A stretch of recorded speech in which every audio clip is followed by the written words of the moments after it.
Hi, folks. Thanks so much for tuning in to another episode of The Hitstreak. Check it out. I got to give a big shout out to my show sponsor, my friends over at AVLX. I also have to give a big shout out to Charles Henry and Ace Young, the amazing performers and producers of the music behind the show, as well as the amazing people that make up the Hit Lab creative team, who are the producers of the show. Folks, I have a favor to ask. If you like what you hear, and I know you do, click that subscribe button to make sure you get alerted when new episodes are dropped. Thanks for tuning in.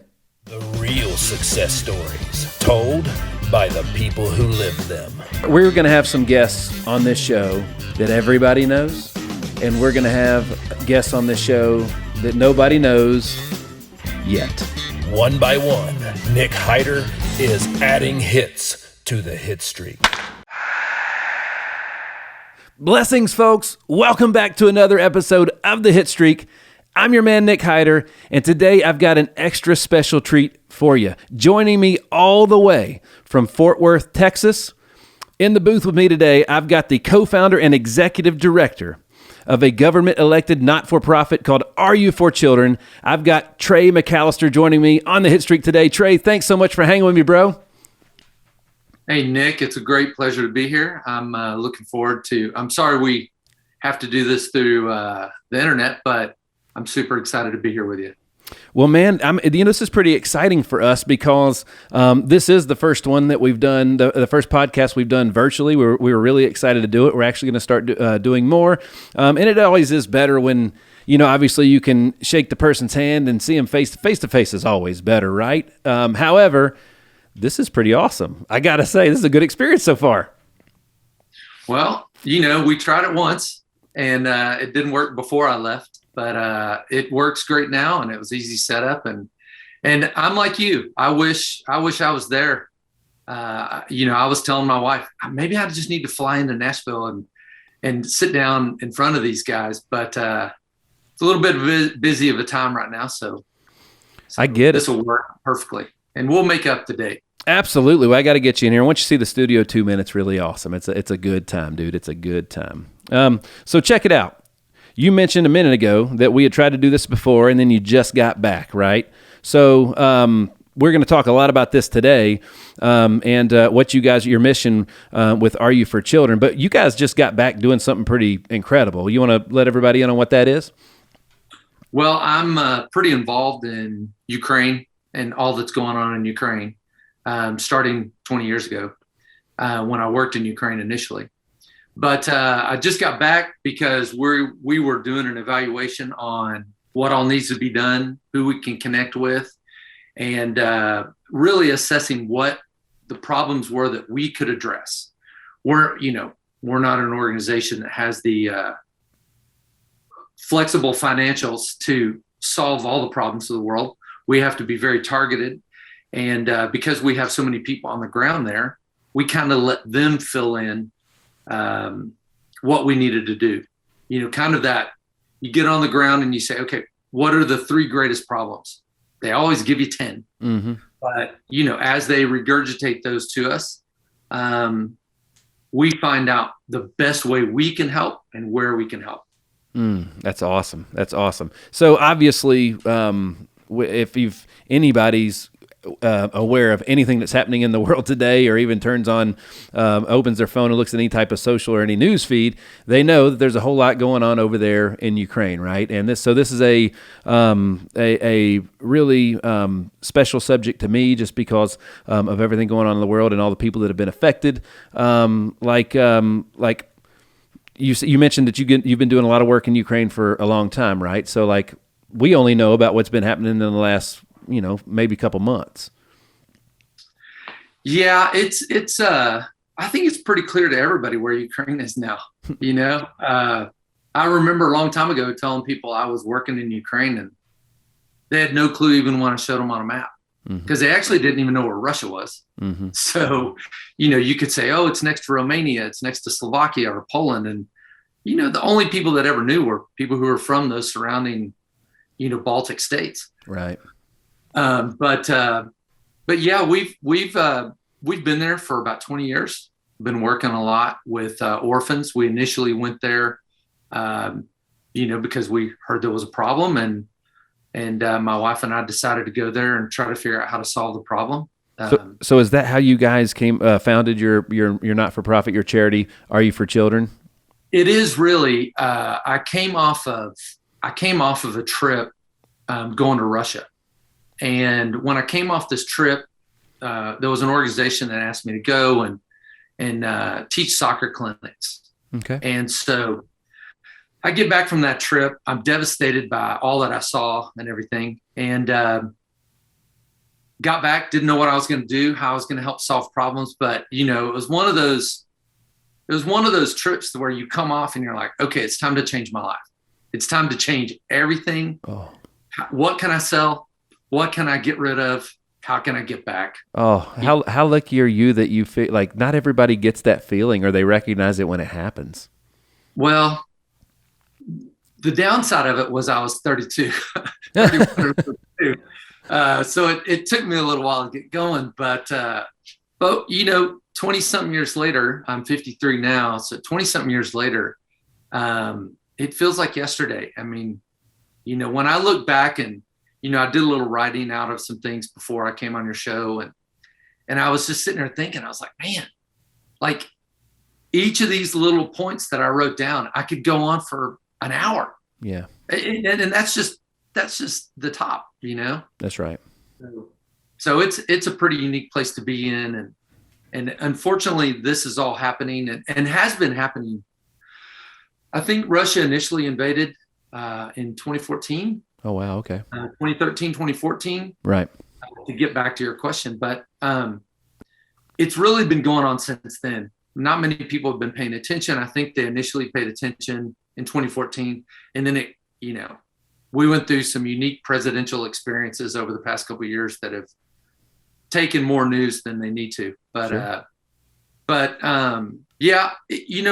The Russia-Ukraine dynamic has always been there. And me being, I always worked in two cities, one just on this side of the border and one just on this side of the border. Okay. One in Ukraine, one in Russia. And that dynamic of going back and forth and getting the different stories and stuff like that is always a very unique place, because you knew that you had to change what the easiest way to explain it is this. When you go into any Spanish country, all right, Spanish speaking country, the first question is going to be, what team do you support? Really? Now, most people don't even understand what that means. Okay. But Barca, or Real Madrid, what team do you support? Yeah. So you're in our country, are you on this side? It's very tribal. Are you Mets or the Yankees? Yeah, exactly. But everybody knows me as a soccer fan. And so I always get teams. Which team do you support? So that's awesome. And that's kind of how it is in Russia and Ukraine. Okay. They're one and the same people. Right. They're brothers and sisters, and oftentimes they're brothers and sisters. Right. I have friends here who are Russian, and that's what they say they are. Yeah. But their grandparents are from Ukraine. Got it. And their grandparents still live in Ukraine. Yeah. And it's just is a very unique and very dynamic situation that's going on. And that's what makes it so hard to understand. Right. To be honest with you. Right. For me, what makes it hard to understand. Well, man, I'm very intrigued with because your story is pretty amazing, and I need to let everybody know that your co-founder is your wife Jennifer, right? So this is a family affair. Absolutely. And I would also like to give a shout out to your two daughters, right, Marin and Kristen, because obviously you guys are doing a lot of traveling and you're doing God's work. So it's a family affair. Everybody's involved, right? Everybody's involved. Marin, my oldest daughter, who's 15 now, her first time to Ukraine was when she was 1. Wow. So my daughter turns 1 on Thursday of this week. Oh, really? So my daughter turns 1. So, okay. So your daughter went to not the place we want to take her now. Not right now, right? That's right. Yeah. So you and your wife Jennifer. So let's take everybody back and let everybody know how you guys got to where you wanted to do this. Okay. So, let me read a couple things about you real quick. So after high school, you entered our Marine Corps, where you served in your first assignment at Marine Barracks Pearl Harbor under Admiral Jeremiah at the Central Pacific Fleet Command. You achieved the rank of corporal while serving in the Desert Storm Desert Shield as a 0351 Dragon Weapons Gunner in the 3rd Marine Battalion out of K-Bay, Hawaii. Does that sound about right? All right, so what in the heck, what does all that mean? Okay, so I was at barracks duty the first 2 years. Okay.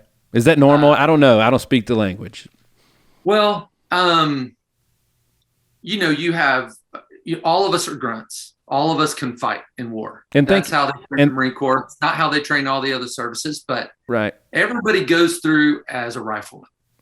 Once you get through that, then people are picked to go different places based on tests, based on all kinds of stuff, shooting, adaptability, all those things. Okay. I got picked to go to Marine Barracks Pearl Harbor. It's basically a duty station where you're guarding on a 24/7 basis, both internal and external positions. You're guarding a highly sensitive area. So the place we guard at Pearl Harbor is called CPAC Fleet, the Central Pacific Fleet Command. So CPAC Fleet is the largest naval fleet in the world. Okay. More ships, more people, more space, more coverage, all that. And it's almost always run by a 4-star admiral. Okay. Who in any service is very valuable asset. And so mine just happened to be a wonderful guy from Oregon who had a phenomenal wife and family who loved the Marines and always took care of us and make sure we were well fed, make sure we understood how much they loved us and cared for us, which is a very unique position for a 17, 18, 19-year-old. He's a great leader, right? Yeah. And you're dressed in dress blues. If you've all seen that, dress blues. And you've got this 4-star admiral's wife and him coming and checking on you like you're their son. Wow, and it's just awesome. I had a very unique experience, which is why I wrote that, because that's how I can honor him and honor his family and stuff like that. Oh. He was a very popular guy, but he's the highest ranking admiral in the United States Navy at the time. Wow, that's incredible. That's incredible. Thank you for your service, by the way. Pleasure. Absolutely. Thank you. All right. So after leaving the Marines, you entered a restaurant management group. That's not a big turn at all, where you led in the opening of more than 30 storefronts. Brother, in a past life, as I was an owner-operator of restaurants and nightclubs, that is incredible. How do you go from the Marines to that? Well, I think,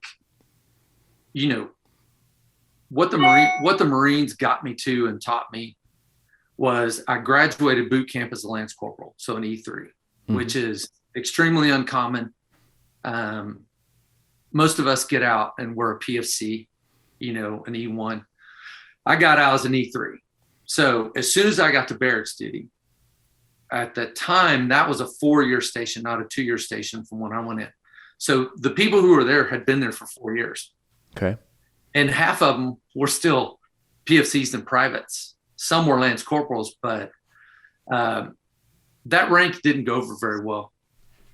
I was ingratiated into the Marine Corps quite well for about the next 6 months on Friday nights. But ultimately, I had to learn management of men very quickly. Marine Barracks Pearl Harbor, we had well over 200 people there. And as an E3, there were only, I think, 6 of us in the whole thing. Okay. And then there were corporals and sergeants and all that. But it taught me management. Then when I went into the grunts, into the regular Marines, the rifleman Marines, what I ended up doing is walking into a situation where I immediately got promoted to corporal. And I walked into a situation where I had to have 26 to 30 men who I didn't even know. And they had been in that for 2 years already, some 3 years and 4 years. And then they were putting me in charge. So, it's kind of a trial by fire. And I think isn't everything? Yeah. But I mean, for me, it was, I didn't notice it for years to come, but for me, it was just one of those things that was the best thing that could have ever happened. Okay. And it's a great environment because you're very well insulated and protected because things have to run a certain way. Because if we do go into combat, which we did eventually, then there can be no question that you're the leader and who's being led. And so leaders do identify themselves, don't they? Pretty quickly. And I've always kind of been, I was a bit of a soccer player, so had a bit of a cocky attitude going in anyway. Got to have that too, don't you? I showed up at boot camp with a platinum mohawk. That's awesome. Oh, it just goes to show you how cocky I was. I mean, I was that cocky that I thought I could just walk in. And then, I just got my butt drilled. I got my ass kicked from then on, which was good. It was good for me. Absolutely. Really, but I think that is what got me into management. So when I went into the restaurant business, when I got out, it was a group called DFNR or Don Pablo's that opened up all over the country. It was a Mexican restaurant. And yeah, where were you based out of when you were doing that? That was Fort Worth, out of Dallas, okay. Texas. Yeah. And when I went into that, I just wanted to disappear into the crowd. Really, I mean, that's what I remember telling myself. I just want to disappear. I don't want to be in charge of anything. I just want to get my mind right, get my heart right, and disappear into the crowd. And I think I was working there maybe 3 months, and they picked me out of the crowd and they said, "You're going into the management program." And I denied it for another 2 or 3 months. And then the owner came up to me and he said, "Look, seriously, we're about to start expanding and we need guys like you, guys who are single, can travel, and can lead a group of people." So you hadn't met your wife yet at this time, okay? Oh, no, I was in my 20s. I was like 22, okay. 22 years old, 23 years old at the time. Okay. And I did that for the next 7 years. Okay. And then that's a career, dude. Yeah. Career. Okay. But it's a lot of hours, as you know. Yeah. It's too many hours, too much alcohol, too many drugs. Yeah. It's a harsh environment. It's a very harsh environment. Yeah. It's a very cutthroat, very harsh environment. Forget yesterday. That's right. It's time to do everything 110% today. That's right. We could go on for a whole episode just on that industry because it is a lot of the reasons that I'm where I'm at today is because of the lessons that industry taught me. You talk about knocking you back on your behind, or even just breaking you all together. Like by the time I was done with it, like it had done me. It's, when I got out of that finally and started moving in the direction we are today, I literally was starting over from literal scratch, actually digging myself out of a hole or climbing out of a hole that I dug, right? So it's very tough, especially from an owner-operator perspective. And that's kind of how they taught us to look at it. You're out here on this island by yourself. We're going to come in and support you where we can, but what's funny is by the end of it, I was a shell of myself. That's it. And I knew it. And one day I woke up, my apartment is covered in people, and I woke up and my lip was bloody. My eye was black. And I had to go into my roommate's room and be like, "What happened last night?" And when he told me, I just told him, I said, "I got to quit. I got to stop all this. Yeah. I've ruined my life." Yep. I set myself up for great success. And then I get into this business and I've stayed too long. I've been too honoring to the people that I like in this business. You either run that business or it runs you. Yeah. And there's no in between. And it's hard. It's hard. The elements are everywhere. Yeah. And the drugs and alcohol had gotten too much. And I knew better. I was raised by a very strict German Lutheran, even though I'm Irish. But my mom married my stepdad and he's a German. And we were raised in a very strict Lutheran church. Okay.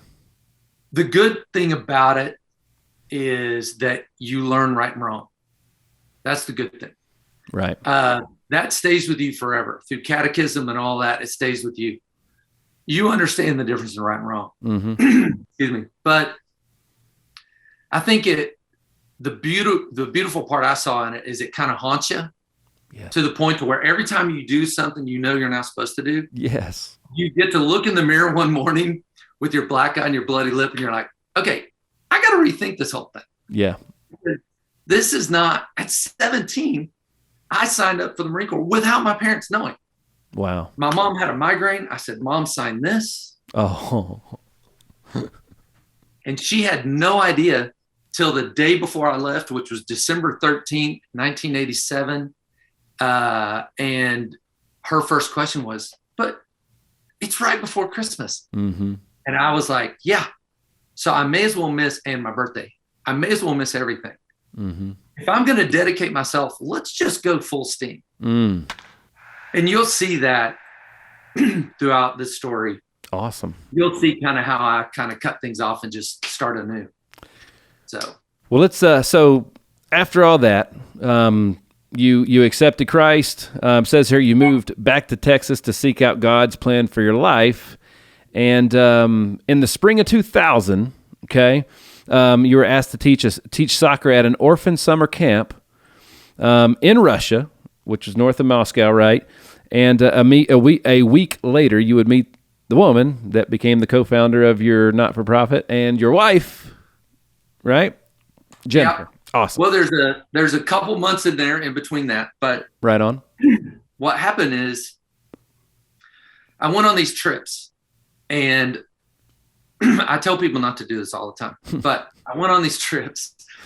I get on this trip and I come back. Well, I was only supposed to be there 2 weeks. It was a summer camp. I was teaching soccer, and the kids love soccer. And what it is this orphan camp, you have 200-300 kids, and they come into this during the summer when they don't have school. And it's basically like a little Bible study, a 2-week Bible study. Okay. And it was awesome. But at the end of the 2 weeks, we're taking everybody back to Moscow. There's probably 100 youth members there, maybe more. Okay. And they're taking them all back. All the buses are there and everything. And the guy running the camp looks at me and he goes, would you like to stay another 2 weeks? And I said, it just popped out. I was like, yes. Oh, wow. Because something here is telling me to stay. And I want to stay. Even though it's a different group of kids, a different group of counselors, everything, I want to stay. So I stayed. But here's what happened in that 3 days in between them taking everybody back from Kostroma, Russia, which is north of Moscow, all the way back down to Moscow. Okay. Putting kids on a plane, getting kids off a plane, getting everybody back on a train or buses, and getting everybody back up to Kostroma. And there was a guard in the camp who always wore military camo. Okay. I showed quite a bit of interest in him. And so I would go up to him and talk to him with an interpreter and just ask him how he's doing, ask him if I can get him some food or hang out with him or tell me why he's wearing this or all that stuff. He ends up telling me in the first 2 weeks that he is a Russian-Afghan veteran. Okay. In our communications at night, once the kids would go to bed, I would go talk to him. I would take my female interpreter, who's a wonderful girl I still know, named Mira. Oh, yeah. I guess you had to have an interpreter for everything, right? Yeah. And we would go and we would talk to this guy. And his name was Yaroslav. And we would talk to him and he would just tell us these in-depth stories. And I was just blown away because it sounded like hell, you know? I'm sure it was. Yeah. And you could see it. You could see it in his eyes. You could see it in his eyes. You could see it in his heart. You could see it in the way he talked. But I didn't want to push him. I just wanted to build a relationship with him that allowed him to allow me in a little bit so we could chat. Oh, that's great. So when he found out I was staying an extra 2 weeks, he smiled for the first time. And I saw him do it because he was there at the buses and I saw him smile and he asked someone, what did you say? And they told him and he smiled. And I thought, maybe that's why I'm here. Right. He's the guy who changed my life forever. Okay. He's the guy who changed my life forever. And what was his name? His name was Yaroslav. So this guy, so they take everybody back. It's a 3-day exchange. The first morning that we're there all by ourselves, so all the counselors that are staying, which are mainly Russians, they're the interpreters. And then and the kids have already left. All the kids have gone to their rest camps, the orphans.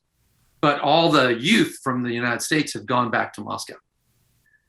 I get a tap on my room at like 6 or 7 o'clock in the morning. It's Yaroslav. And in his broken English, he says, I want you to go with me somewhere. Would you like to go see where they really go? Okay. I was like, sure, why not? Let's go. So I went and got everybody. Couldn't get anybody to go except Ira again. And I said, let's go and figure this thing out. So we took off, long drive, 3 or 4 hours through the woods. And it's like driving through Arkansas, you know, or some of those outer areas north of Nashville. Just pine trees right up next to the road. You can't see anything. And so we're driving through. We get on a dirt road. We come to a gate with an old man in military fatigues and just your normal flap gate, right? Oh, yeah. Hand-driven, lifted up flap gate. And it's this huge high fence. It looks like a Texas high fence in East Texas, you know? It's this high fence all the way around it, and can't figure out what it is. Okay. So we pull in, and all of a sudden, I get out of the car, and I start seeing kids. And I notice them, but there's something different. They all have their heads shaved. Oh, wow. Boys and girls. Okay. Why is Boys that? This is in one day, by the way. Okay. 1 day transition. Wow. From the day I left them and they all had hair to the next day. Really? Okay. So why do they do that? Well, they put them in these rest camps, and it's basically a high fence camp where they keep the kids for the summer. And I'll get to the story quickly. It's run by the mafia, as I found out. Okay. They're the ones in charge. Why do they shave their heads? Yeah, why do they shave their heads? Shave their heads to keep them from getting lice. Okay. And to keep them from spreading lice and stuff like that. Fair enough. So all these kids, when they first come in, to me, it's a psychological thing. Sure. I think more than anything, it's a psychological thing. I think what they do is they rush these kids in, they keep them up, they make them take showers, they shave their heads, and then they throw them into these little cabins with all these other kids. Okay. Older and younger. There's very little separation between older boys and 10-year-old girls. Oh, man. Okay. They're orphans. Nobody cares about them anyway. Right? So it even says that on their passport. No. You know? So I go there, and I remember getting out of the car, and Ira was standing beside me, and all these kids start coming up and saying hello and shaking my hand and so surprised that I'm standing there. And I look up, and Ira is probably 40 people away from me, and she's crying. Okay. And she's like, this is the hope that we can share. She yells it. This is how you know what we did the last 2 weeks is helping. Okay. These kids want to be around you. They want to see you. And your relationship with them is going to help them. And I'm like, of course, I have no idea the big picture of what's about to happen. So we spend the day there. Come to find out, there's a couple girls missing. They've been sold more or less for the night, and they're gone. So that's probably a little bit harsher story than needs to be told on this podcast, but it's the truth. Yeah, and still 20 years later, it still makes me pretty emotional about it. But yeah. But that whole connection right there. So as we leave, we spend the whole day there. We learn in all these stories and what's happening. As we leave, Yaroslav and Ira in front of me, and we're walking out, and that gate goes down. And my whole life changed right there. Like I literally fell to the ground, and God just put everything he'd ever done in my life flashed in front of my eyes. And I remember them picking me up and bringing me to the car. And she said, "What's wrong?" And I was crying. And I'm not much of a crier. I'm probably am now more in my older age, but I wasn't then. Aren't we all? Yeah. Especially once those kids come, you're like, Absolutely. what? It changes you. Oh, man. It changes everything. Absolutely. And I just remember telling her kind of the vision of RU4Children. I didn't have a name, but I said, Ira, whatever I do with the rest of my life is going to serve these kids. So whatever that looks like, whether it's me or you or me or other people, this is what I'm going to do forever. Okay. You know, there are still lots of funny stories about that group being led by and this is maybe something your people may find pretty funny, but all the guys running the camp looked like they were right out of The Sopranos. So they had hair. They had hair. Yeah, they had hair. And they had a record machine that was playing Barry White when I walked into their office. Okay. Which was the corner of the chow hall. It was the corner of where they fed everybody. Right. They were playing Barry White, believe it or not. I do love some Barry White. Yeah. I was jamming. But my internal mood was much different at the time. I thought at the time I was probably a lot better badass than I am now, but I was feeling myself pretty good. So I walked up to these 4 guys in Adidas tracksuits and I said, we need to get to know each other because I'm noticing some things about this place and we're going to change. Wow. It's a much longer story, but no, it's awesome, man. I did end up bringing in some people from the local government and expressing to them how wrong this is, that this is who runs it and this is what you allow. And from what I understand, it ended up being a big change in the country. Well, it's really cool, man, that not everybody gets to do what they're called to do or feel, not for a living or for work, so to speak, or, you're obviously serving, right? So congratulations on that anyway. Just the fact that you got a call you were able to answer. That's phenomenal. And thank you for that service as well. My father and I have a government elected not-for-profit that is called Sandlot Sports.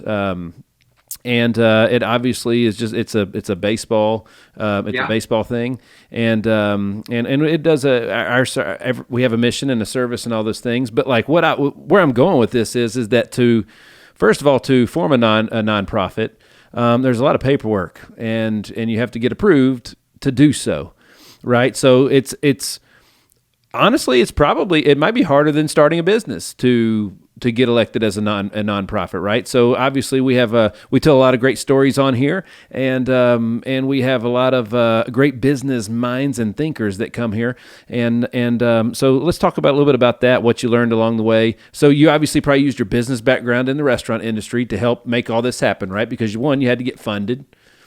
You had to put together an actual mission and a plan to run this entity, to serve its purpose and all that kind of stuff, right? So, all right. So you had that moment where you knew exactly what you were called to do, but it didn't have a name. You didn't know who the key players were. You didn't know how you were going to do it. You didn't know anything, right? So let's go there. So I leave that initial camp and I come home, do exactly what I was saying earlier. I sell everything. Mm-hmm. I reduce my rent to the smallest, worst apartment ever, so that I'm paying just a couple $100 a month in a not great area, but whatever. I wasn't going to be there, but at least that was my plan. And I moved back and I went to Russia for another couple months, and I worked again with an organization there, and was just trying to get my feeling. I come back from that trip at the end of January or February. I come back in the February of maybe 2001, and I have no job. I've been fired. I was working installing DirecTV and cable and stuff like that. And I come back from that. I start asking all my friends, I need a job. I'm not going to be back for a long time. I'm going to be back for like 2 weeks. I need to raise money because I'm going back.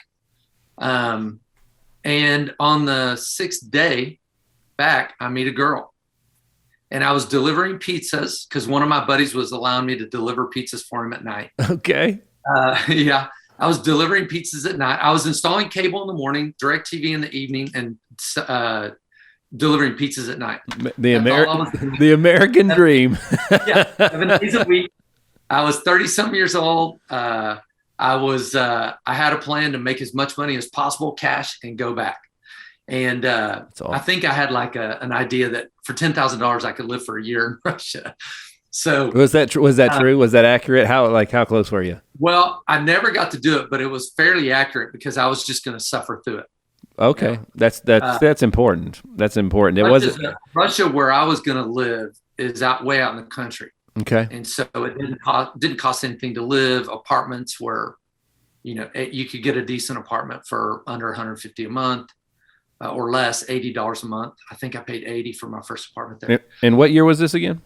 This is in 2001. 2001. Gotcha. Okay. Yeah. And so, but I delivered pizzas to my church. They called me and said, hey, come deliver pizzas.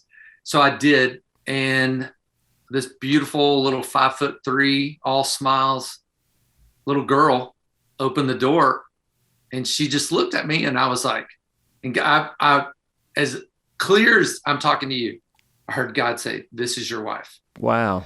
Now, if you see my wife now, which you have a picture of her, she doesn't look that old, and she's mid-40s. Okay. Then I was like, oh, heck no. You must have a different plan. I need to come back 20 years later because this is a child. But she'd already graduated from Texas A&M. She was, which I think she graduated from Texas A&M in 96, I think. And she had worked for Ford Motor Company for quite a while already, a couple years. Okay. And was in business for herself as a Ford rep here in North Texas. But she looked 15. So I was like, no, Lord, I must be, I'm working too hard, because something's going on in here. I left. A couple days later, my buddy calls me and he says, hey, you want to go out to eat with me? And I connect with him at Bennigan's, I think. And this girl sitting beside me, I have no idea who she is. So being single for as long as I've been single, I was quite, I don't remember what the word is. I was quite jealous of my food.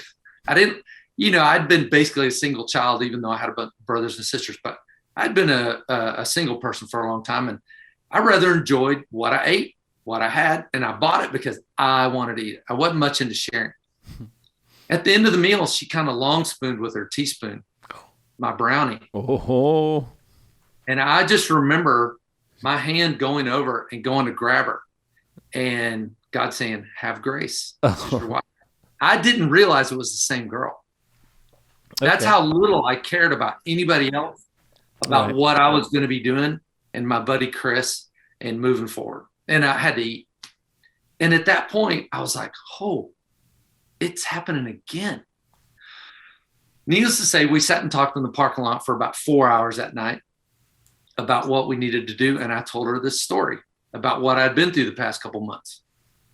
So a couple days later, she calls me and says, let's meet, let's talk, let's see how this is going to go. And at the same time, I had decided I was going to stay for a little while longer to get to know this girl. Right on. And so in that time, we were not dating. We didn't date for another 3 months. Okay. But we sat down and we decided to start this organization called RU4Children. That's awesome. And so she's very administrative.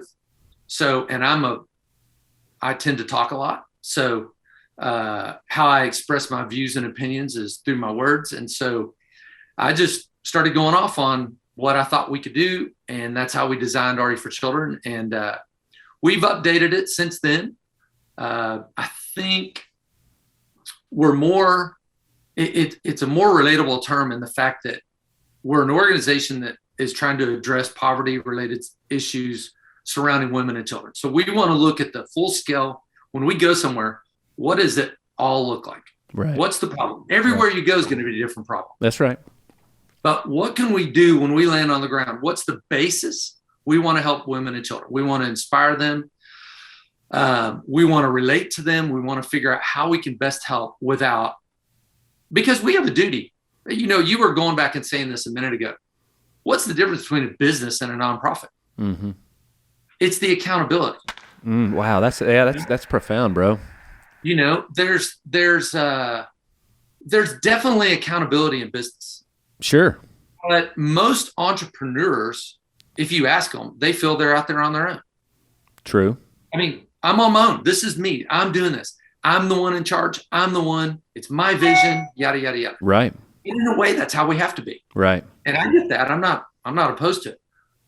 In a nonprofit, the government asks you to surround yourself with people that help you make those decisions. Mm-hmm. So now it's not so much about, this is what I want to do. Let's go do it. Here's the money I've got. Let's go. It's now I've got to convince all these other people what's going on. And I didn't have those people. Right. When it came time to start a nonprofit and they asked me the question of, okay, who's going to be your board? I had no clue. That's right. My guys, I had to come up with a better term than that. My guys that I was around weren't guys I wanted to run my ideas through. Sure. They were all still single. We were a bunch of older guys still single, running and gunning. It didn't make sense. So I had to find older guys that had wisdom and influence and were willing to tell me the truth. So that took a relationship. So in the 6 or 8 months it took for the government to write us a letter back, I basically developed relationships that made more sense. And one of those guys is still with me today. That's great. My main accountant, my main board member, he's still with me today. So I think that's it, is accountability and who your accountability goes to. That's fantastic. So I think it's important to note too that we're talking a lot about Ukraine because it's super relevant in what's going on in the world today. But I mean, first of all, any entity or business, I tell my dad this all the time, that just keeps the lights on and the doors open for 20 years is a job well done, right? That's incredible. That's something to be celebrated. Absolutely. 20 years is it's literally 2 decades. It's a long time to keep something up and running and going. It's a massive commitment. It's a huge generation in your life, right? But you guys have, you serve women and children and orphans in Russia, Ukraine, Haiti, and Guatemala, right? I think it's important to note that it's not just Ukraine. It's everywhere that it's needed.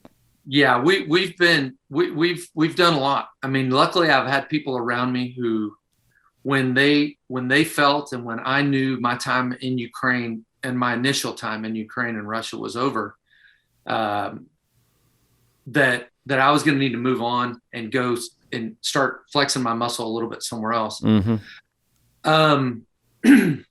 I knew my time was coming to an end in Ukraine. I really felt that I had trained up all the guys to be able to do what I was doing. And a lot of what we do at RU4Children is we go in, we find problems, we start to address those problems.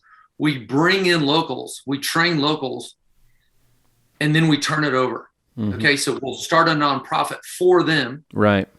They came up with, they're on the board, they're the main positions, and that they run, and then they run that for another year or two under me, and then I let them go. Right. So I pay for everything, I manage everything, I lead everything, and get them to that point. We develop a board for them based on local business leaders, church leaders. Sounds a lot like a franchise, like how you would train a franchise. Exactly. But none of them we don't allow anybody to take the name of RU4Children. Okay. We want it to be theirs. We want them to have ownership. Oh, that's great. So man. like in Ukraine, it's called the Destiny Center. So the serving arm in Ukraine is called the Destiny Center. I love it. In Guatemala, it's called Inspira Guate. Inspire Guatemala. Oh, I love it. I love it. So we've always kind of tried to be that way. We've started, I don't know, just under 20 other American nonprofits, help them start, because they'll go with me. They'll have the same passion I do. And they're like, well, I want to do this. I'm like, all right, here's what you got to get to. Right. So let's do this. Those guys being in life-changing situations need to be around a guy who's not going to BS them. Right. I'm going to tell them, look, you can't surround yourself with your friends. Mm-hmm. You got to surround yourself with people who you trust, you have a relationship with, and will tell you the truth at every level, whatever it takes. No matter if it's going to hurt your feelings. This isn't a job about feelings. This isn't a life of feelings per se. The feelings direct you by all means, but I thought that in the Marine Corps I saw a lot of disaster and death. Mm-hmm. Haiti kind of takes the cake on that. Really? My time in Haiti kind of took the cake on that. Dude, it's crazy over there. I went to I guess it's Royal Caribbean was the cruise line we were on when we went there. They have an island there. And and they had this nice little resort. Yeah, it was really cool. But dude, I'm not going to lie, like if you didn't look, you wouldn't notice, but we were on the beach, right, having a great time. And like you look just not far down the beach and there was a fence and there was nothing but people that couldn't get to the beach looking through the fence that lived there. And it was like, oh my gosh, dude, it was crazy how close you were. And like they were trying to barter or sell or get anything they could from the tourists that were there because the tourists obviously had more than they did. Yeah. But here you are. It was so weird because I'd never experienced anything like that before. I'm sitting there in paradise with my wife having a wonderful time, and you look over there and it feels like a disaster. It's sad. It's extremely sad. Yeah. Haiti, in many ways, unfortunately, it's been in the news too. I've been to that part also that you're talking about. It's fenced off all the way across the island, that end of the island. It's crazy. And that end of the island is what Haiti could be. Yeah.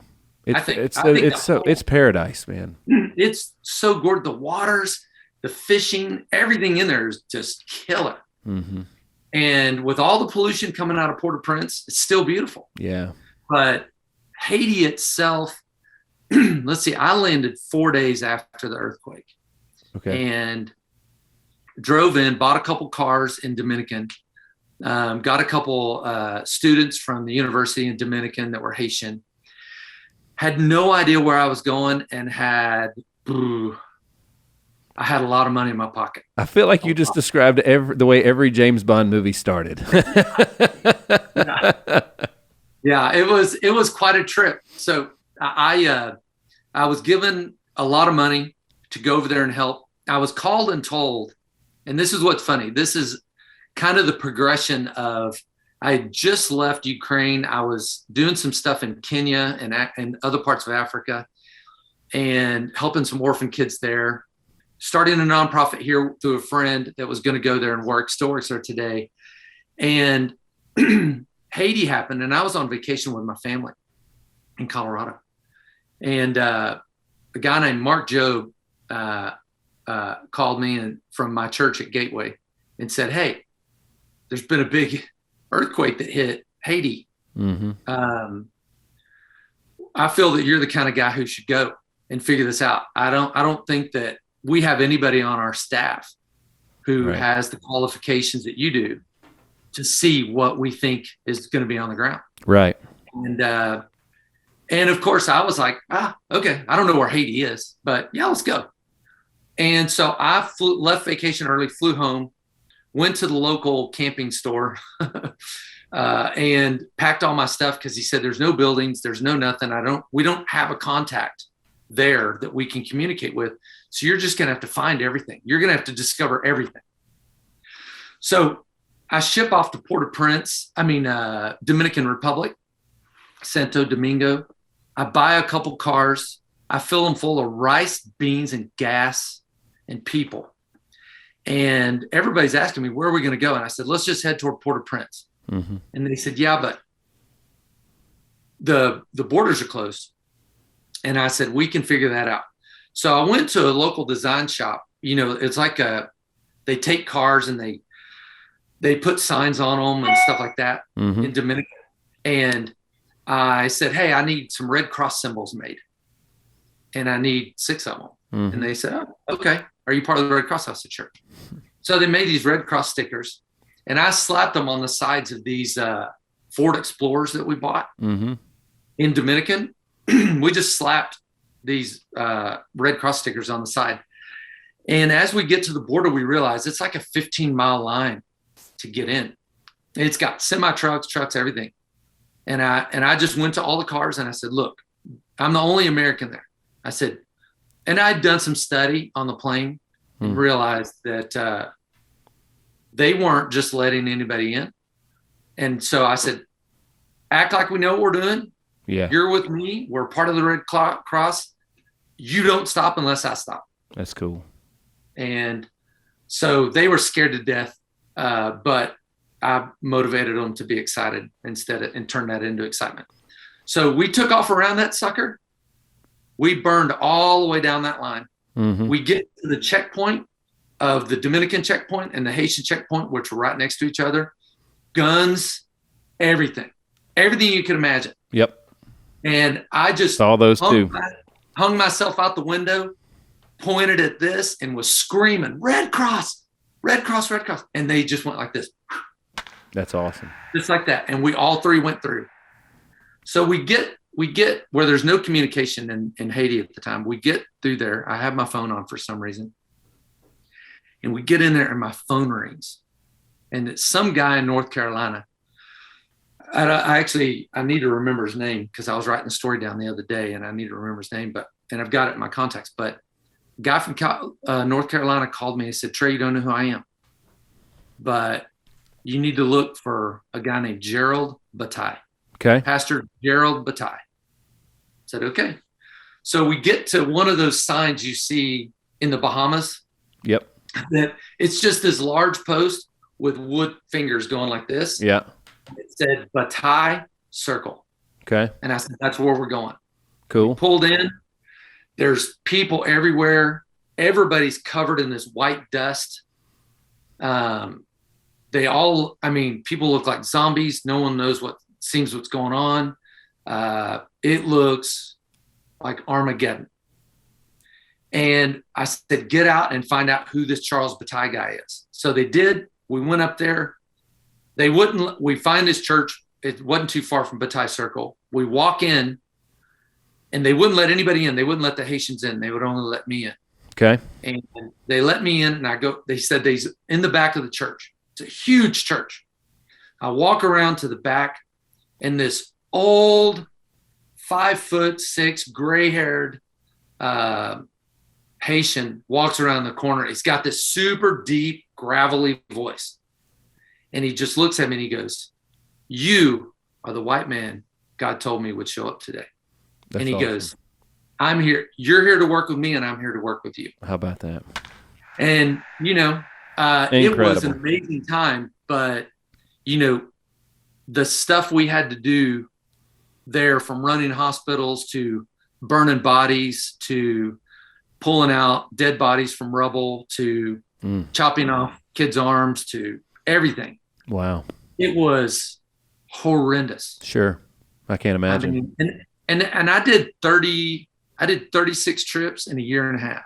It's incredible, man. Well, let me ask you this.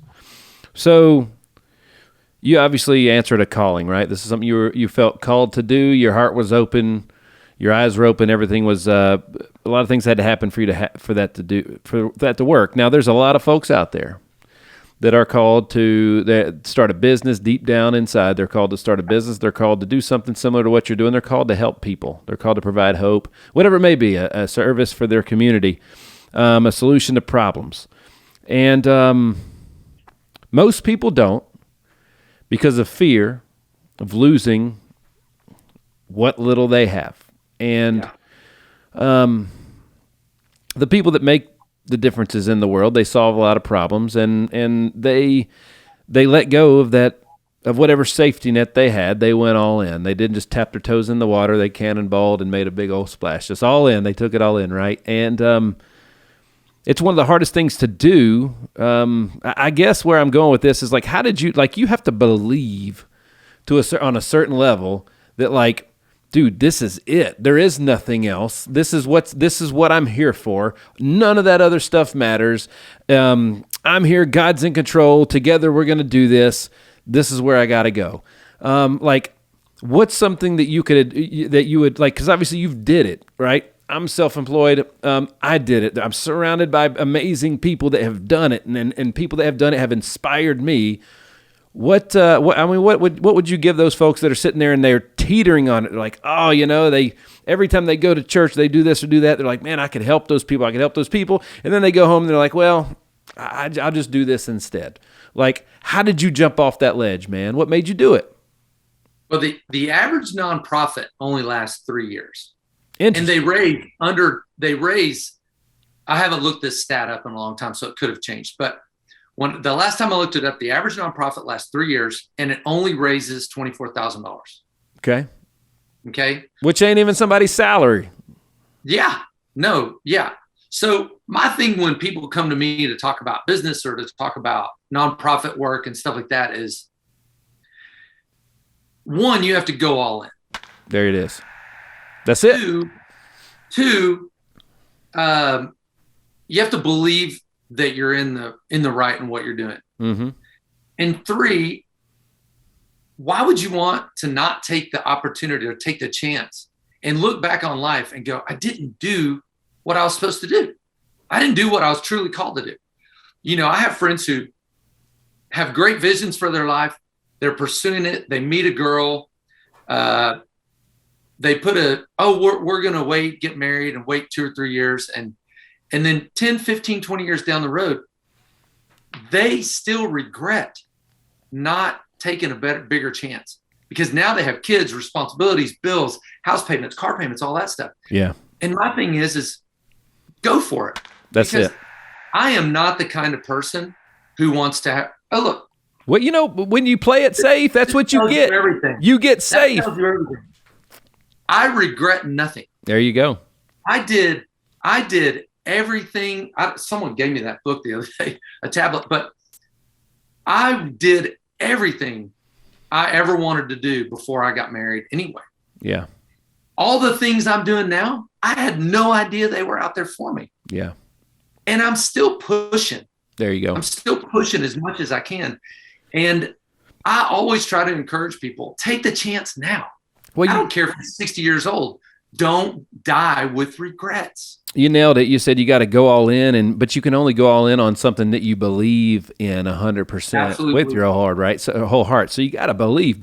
Like we love Ted Lasso at my house, right? It's a great show. You're a soccer guy. You should love that. Oh, yeah. And he says it all the time. I believe and believe. There's literally believe signs all in our office. If you look at our social, we have it in every picture. At home, it's the same thing, right? So I love that. I love the message. And you have to, what you believe is your ceiling. It's everything. What your belief is, like if you believe you'll do something, you will. If you believe you won't, you won't. And it's pretty much nothing anybody else can do to affect that, right? Yeah, and I would add that if everybody believes the same as you do, you may be on the wrong path. Wow, I know that everybody. I know that I didn't. My own missions pastor didn't believe what I was doing. He told me, "You're not a pastor. You haven't gone to school for this. You're not a college graduate. You've got 10 years worth of study before you need to be doing this." And I was like, yeah, but I'm qualified. Mm-hmm. I mean, I'll figure the Bible out. I'll figure the gospel out. It seems pretty simple to me. Yeah. But I'm not trying to get technical about it, but what if I don't go for another 10 years? Yeah. What happens to all those kids that fall through the cracks? Bam. I want to change things now. That's it. That's it. And so we did, and they all became my biggest believers, believe it or not. Well, let me ask you this. Mm-hmm. There's a question I wanted to ask you. So what is the key to helping people in desperate situations in 2022? It all comes down to one thing. And believe it or not, it really does. Even if you look back at RU4Children, our vision is to nourish, inspire, and connect. Boom. None of those can happen without relationship. Relationship is the key. I think relationship is the key to my success. Yep. I am always building relationships. Well, you also built one with yourself. You had to have a certain relationship with yourself to be able to believe enough and to do this. I mean, most people would say what you did is crazy. Yeah. And I love that. The number of times that I've been called by old men, Maverick, and too far out of the box. Yeah. They just need a bigger box, didn't they? Oh, yeah. It makes me happy when I hear that now. But, in the early days, I wanted to be in a relationship with people, and I wanted people to believe the way I did. Yeah. The gospel's alive, that children need to hear it, and we haven't touched every single person with it. And, I think, again, you go back to my childhood, you go back to my Marine Corps career, you don't come out of that not believing in yourself. Boom. I got in lots of fights after I got out of the Marine Corps because I thought I can kill anybody. Well, you could. I got my ass kicked a lot, but it was great. That's right. It was good. It was good character development. Absolutely. Absolutely. So 2022 now, the nonprofit realm, the business realm have changed a lot due to social media. Yeah. That has done a lot for us. It's made us more independent. I think I work with one for many years. I haven't worked with churches in years. I primarily work with business leaders. I look at companies and I say, hey, look, I know you want to do this kind of work, but we've always subletted it out to the church. But, when you get saved, you're a missionary. Mm-hmm. It says go and tell. That's right. And so to be a great leader, you have to be a great follower first, right? Yeah. I say that all the time to my kids. I really don't consider myself a great number one. I really consider myself a great number two. Like, I love serving people. Mm-hmm. I love, I would make a terrible church pastor because I look down in there and I'm like, all these people should know better. Yeah. They come each week, we talk about it, and I get, people need that. But are we applying it? Because if you're applying it, I'm seeing a change in the front row, I'm assuming. Yeah. And that's just me. I'm not seeing the same people sit there 5, 10, 20 years. Right. I'm seeing the front row change. Sure. And with me, I've just always wanted to press people to go and do. And if you fail, I'm still going to be here for you. Right. But failure is a much greater teacher than success will ever be. 100%. 100%. People telling me I can't do something drives a stake in the ground. That is my go point.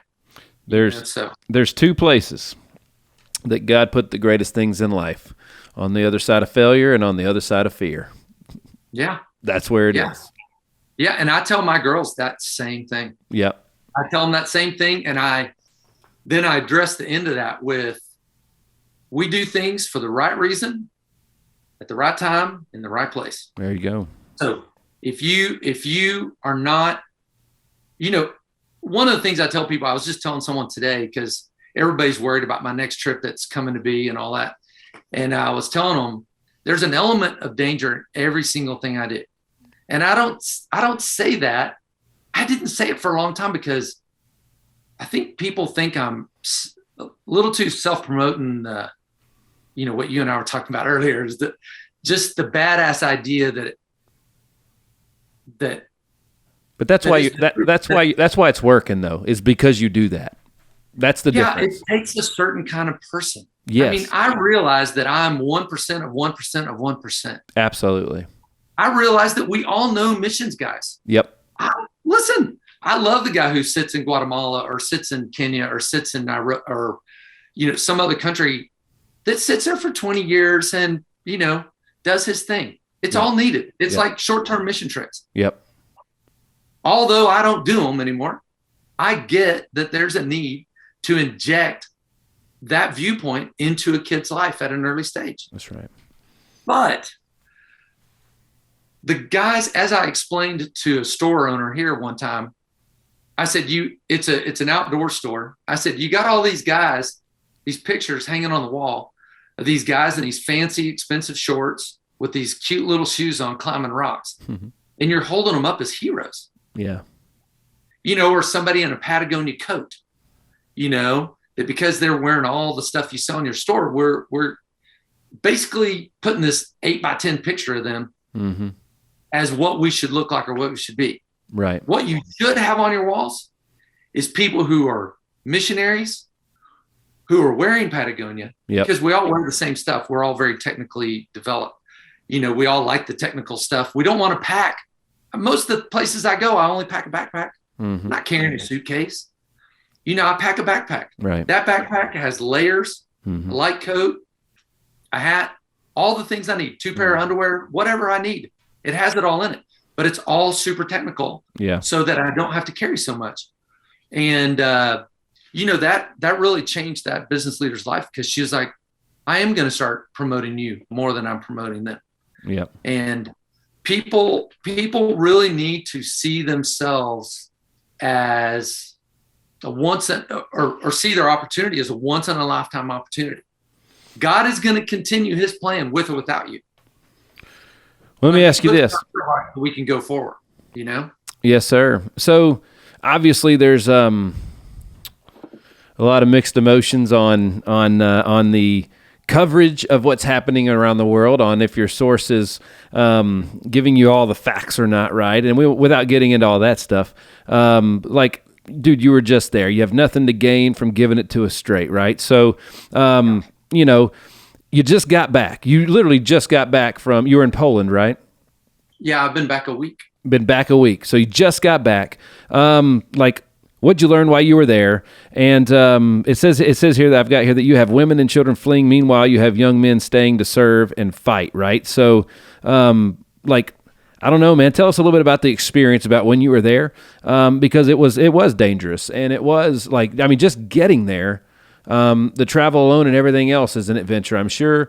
Tell us a little bit about your experience there. What's going on?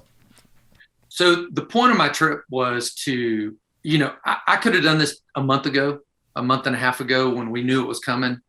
But one of the things I like to do, and I think it goes back to the accountability of my board, the accountability of the donors that I have. The majority of my donors, my big donors, have been with me for over 15 years. Right. I mean, my big hitters have been with me. Every single one of them has been with me for more than 15 years. That's great.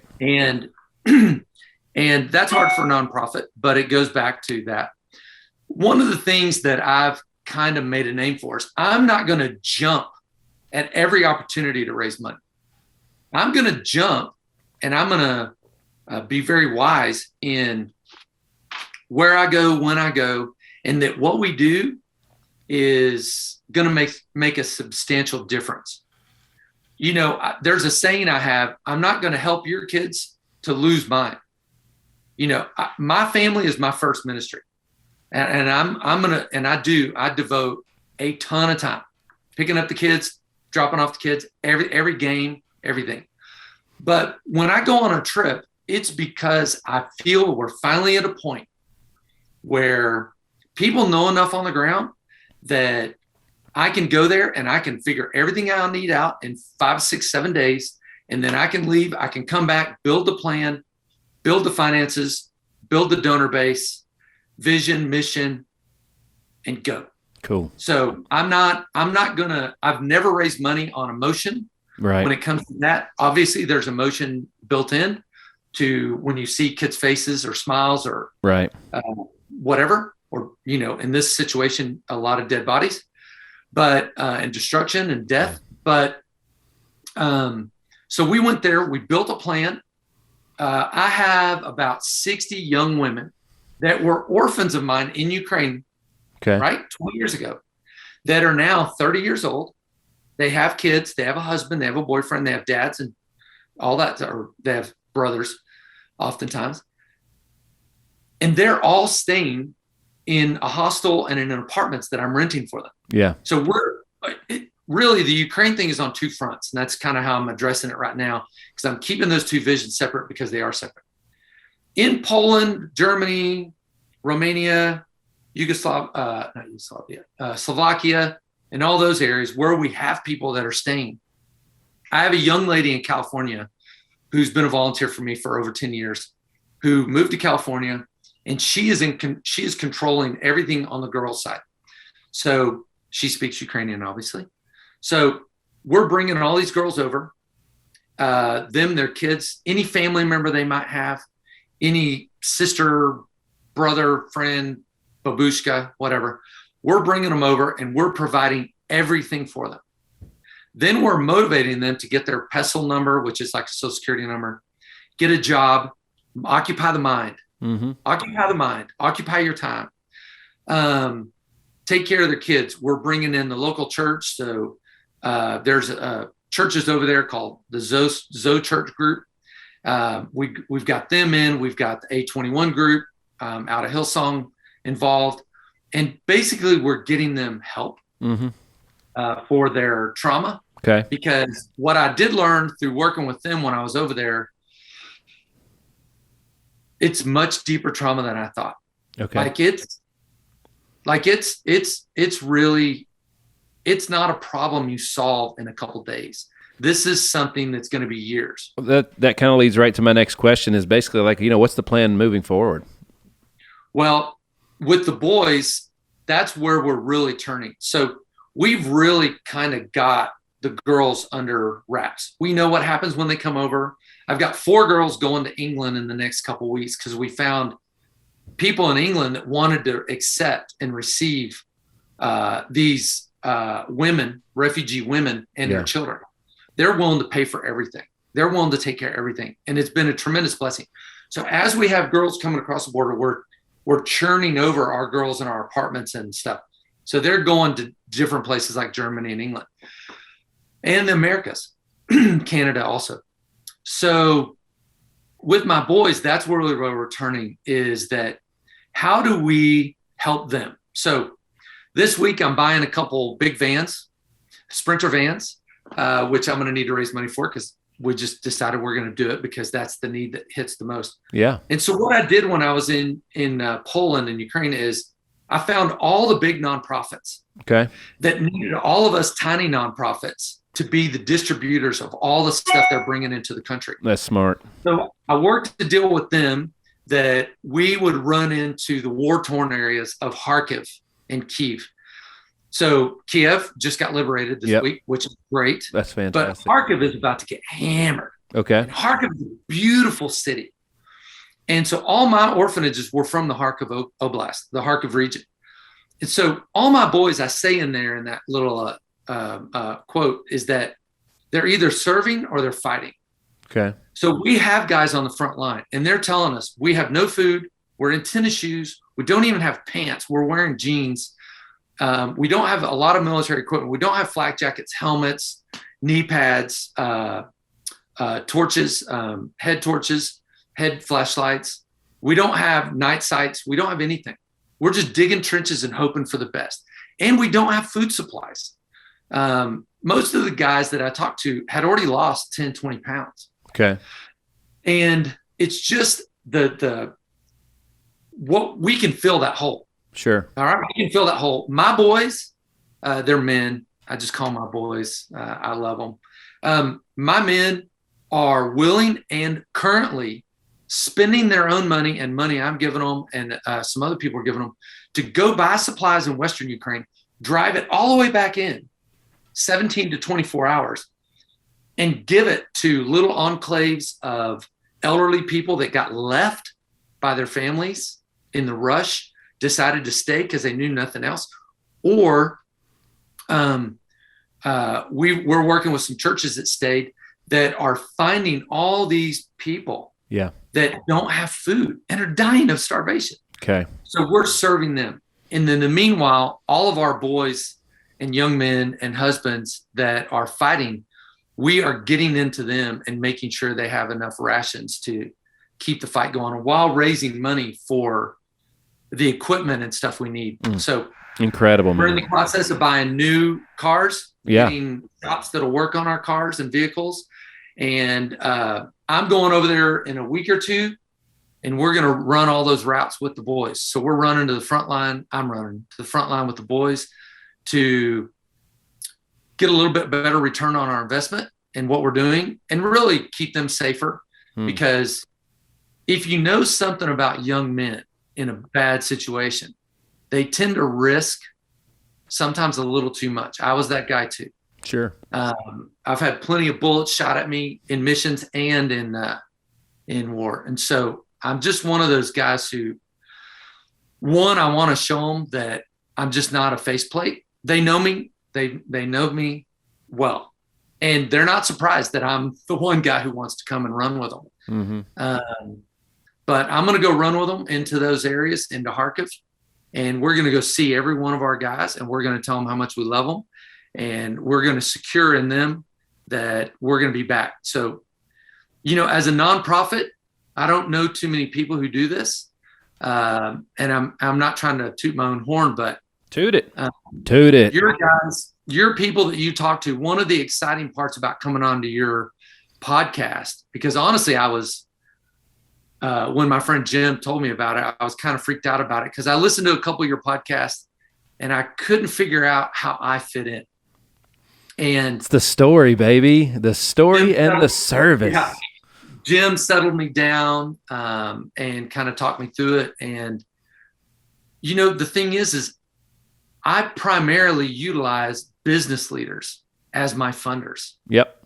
And we want to give them all the credit for doing the work because, there's three parts to nonprofits, and especially, my nonprofit is not written as a religious nonprofit, but I am a guy who believes in Christ, and I believe that this is one thing we can give no matter where we're at that is free, and it can help you throughout your life. And it will help you throughout your life. And I look at it, you can go, you can pray, or you can give. My pastor's one of my best friends. He told me a long time ago, he said, Nick, everybody can give their time. Not everybody can give money. Like money's important. Money's important. Money's vitally important to what we do. You got to have it. I don't want to raise money. I don't want to ever ask anybody for money. Sure. But I have to, because I'm not asking for money for myself. That's right. I'm asking for money to help people who can't help themselves. Right. That's right. And if large business leaders and small business leaders can give to that, and I can go do the work for them, anybody who's ever given to me knows that if you call me and say, hey, I've got a weekend free, I want to go see what my money's been put into in Guatemala, you'll never hear no from me. Right. Now, I'm going to tell you that, this is going to make me miss my girls' soccer games or track meets or softball games. But that is something I made a promise to when I first started this. That's right. I didn't take a salary or a stipend for the first 10 years of RU4Children. I worked on the side in the mornings, early morning hours, washing windows.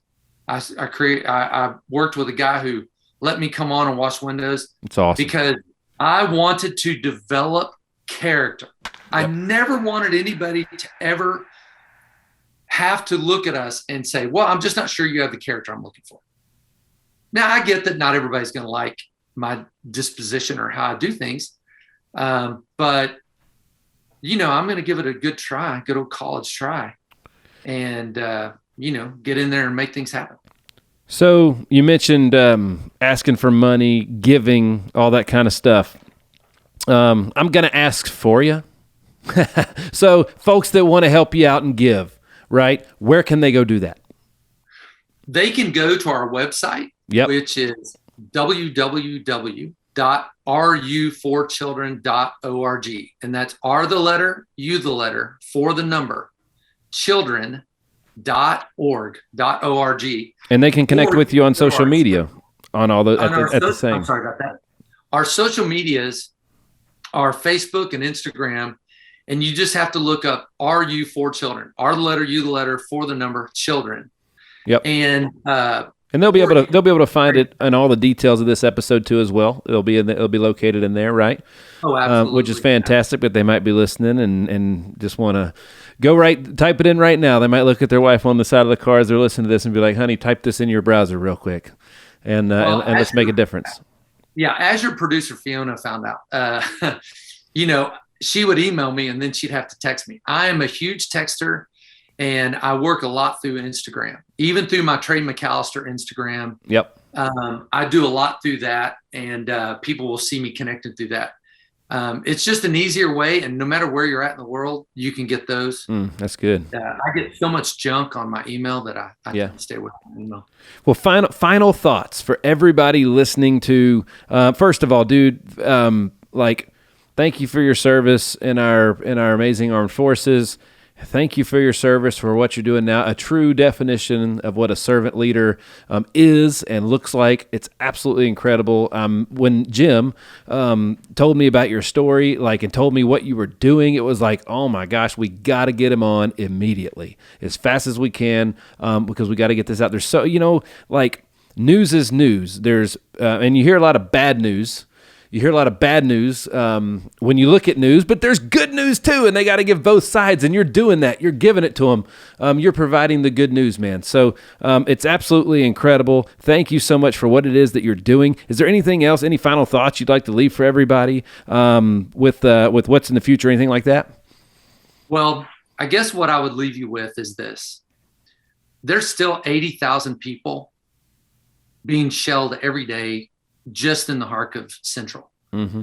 And there's tens of thousands of young men willing to die for their country. And that's an honorable thing. Mm-hmm. That's why you gave me such a great introduction. It's why you just said what you said, because I volunteered for my country. That's right. Our country. But that's happening in Europe, and it's not a very common thing. And if we can connect the hope that we have and the luxuriousness of our lifestyle and our abilities to give. We are an extremely giving, loving nation. And our politics Thank you and for all saying the crap that. on TV for the past 10, 15 years has been trying to destroy that. Thank you That's for saying not that. who we are. We are still the same people. We're Right. good people. Everybody I talk to, they're good people. They want to give. So remember, I've got 11 young men who are running 24-hour shifts to get supplies in to former orphans who've stayed, former orphans who can't move, young men who are fighting on the front lines. And I'm that next step. I'm that connection, that bridge between the United States and you and your business and your individual, what you can give individually, to the Ukrainian directly, because my bank accounts are set up to where they come in, I delegate what came in for that, and that goes to Ukraine, and that goes to Guatemala, and that goes to General. And that is what we do. We're pumping about $12,000 to $15,000 a week just in rent, food, clothes. Incredible. Not to exclude what we're about to start pumping into vehicles, gas, food supplies, That's and awesome. all that, and That's security. Awesome. That's We awesome, got man. security. So, That is awesome. but a lot of it will come out on our social media here in the next couple of weeks for sure. And Well, I would love to hear from anybody. That's right. Please, please, please. Any question, any clarification, call me. Boom. Call Boom. me, text me. I don't care if I know who you are or not. We will get to know each other pretty quick.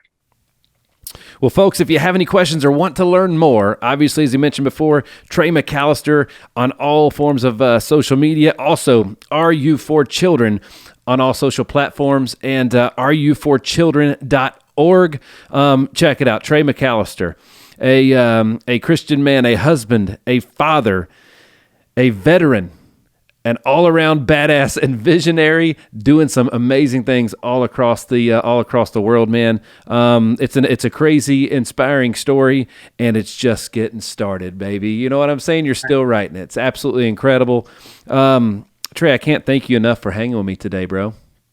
Thank you very, very much. I really appreciate it. I was a bit shaky in the front, trying to get my breath, but Dude, I like it. I like this. This is fun. this was Thank you. it was incredible. I know I learned a lot, and again, we're gonna, folks, those of you that want to connect, again, in the details of this episode, all the links will be right there. You can check them out, follow them on social. If you want to connect and find out what you can do to help, all you got to do is reach out. They're waiting, they're ready and willing and waiting, right? So, Amen. Amen. dude, thank you again for your service all around for your whole life. By the way, they can't see your wife. You're a hell of a salesman because, like me, you outkicked your coverage, my friend. Definitely. Definitely. Well, she's coming back from a 5-day fishing trip with her girlfriends from Montana today. That's awesome. So she's pretty excited. They're catching some good fish up there. Well, tell her thank you as well for all of her time and efforts and everything else, your children as well. Dude, this has been a great time. Folks, thanks so much for joining us on another episode of The Hit Streak. Once again, I'm your man, Nick Hyder. Hey, remember to count your blessings. God bless, folks. We'll see you next time.